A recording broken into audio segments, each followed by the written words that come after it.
តើpanic attack និងការភ័យស្លន់ស្លោហ្នឹងជាអ្វី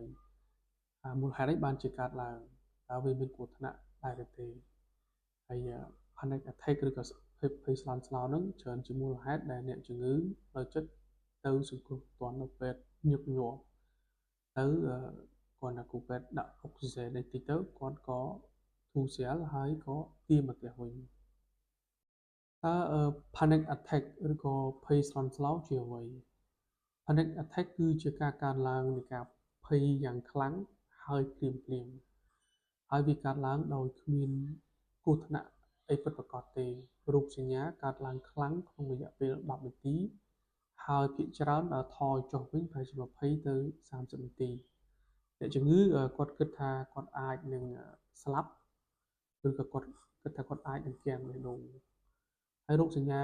ដែលយើងជួបញឹកញាប់ទី1មានបេះដូងរត់ញាប់តឹងទ្រូងណែនទ្រូងពិបាកដកដង្ហើមមានវិលមុខញ័រខ្លួនស្ពឹកដៃជើងហើយគាត់មានអារម្មណ៍ថាគាត់អត់រស់អាចនឹងស្លាប់ហើយឬក៏មួយទៀតគាត់អាចមានអារម្មណ៍ថាគាត់គ្រប់គ្រងខ្លួនឯងលេងបានហើយតើភ័យស្លន់ស្លោហើយនឹងថប់អារម្មណ៍ខុសគ្នាដូចម្តេច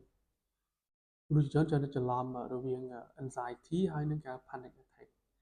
anxiety គឺជាការព្រួយបារម្ភដែលកើតឡើងបន្តិចម្ដងបាទរាល់ថ្ងៃឧទាហរណ៍ខ្លាចកូនសិស្សខ្លាចប្រឡងធ្លាក់ខ្លាចសម្ភារការងារអត់ជាប់ព្រួយបារម្ភរឿងការងារព្រួយបារម្ភរឿងលុយកាក់ជាដើមអារម្មណ៍នេះអាចបន្តរាប់ម៉ោងឬរាប់ថ្ងៃក៏ប៉ុន្តែ panic attack ឬក៏ភ័យស្លន់ស្លោនឹងគឺកើតឡើងភ្លាមហើយរោគសញ្ញាខ្លាំងជាងថប់អារម្មណ៍ anxiety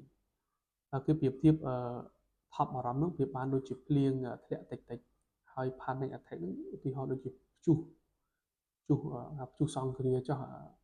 ដែលកើតឡើងភ្លាមហើយខ្លាំងហេតុអ្វីបានជាភ័យស្លន់ស្លោកើតឡើងដើម្បីយល់អំពី panic attack នេះយើងត្រូវស្គាល់អំពីប្រព័ន្ធការពាររាងកាយរបស់យើងនៅពេលដែលគូក្បាលយើងគិតថាយើងប្រហែលជាមានគ្រោះថ្នាក់វានឹងបញ្ចេញអរម៉ូនមួយប្រភេទហៅថា adrenaline ហើយអរម៉ូននេះហើយដែលធ្វើឲ្យបេះដូងយើងលោតញាប់ដកដង្ហើមលឿនសាច់ដុំតឹងហើយអាចបែកញើសឧទាហរណ៍បើសិនបើយើងដើរតាមផ្លូវហើយឆ្កែដេញឬជួបគ្រោះថ្នាក់ពិតប្រាកដប្រព័ន្ធនេះមានប្រយោជន៍ណាស់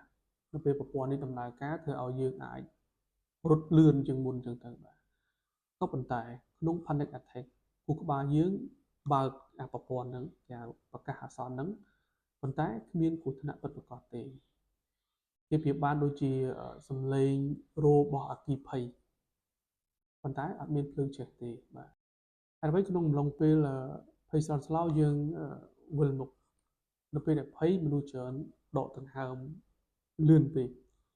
ពេលដកដង្ហើមលឿនពេកធ្វើឲ្យហៅអុកស៊ីហ្សែននិងកាបូនឌីអុកស៊ីតក្នុងឈាមគេហៅប្រែប្រួលវាបណ្ដាលឲ្យវិលមុខស្ពឹកមុខស្ពឹកមាត់តឹងទ្រូងហើយអារម្មណ៍ពិបាកដកដង្ហើមមិនគ្រប់ពេលដកដង្ហើមមិនគ្រប់ហើយអ្នកជំងឺគាត់គិតថាតិចស្លាប់តិចផុតទៅគំនិតនេះហើយដែលធ្វើឲ្យភ័យគាត់កាន់តែខ្លាំង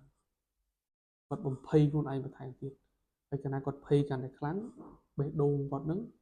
លោតកាន់តែញាប់ទៅបាទតើ panic attack គ្រោះថ្នាក់ដែរទេនេះជាសំណួរដែលអ្នកជំងឺសួរញឹកញាប់ពីច្រើន panic attack មិនគ្រោះថ្នាក់ដល់អាយុជីវិតទេ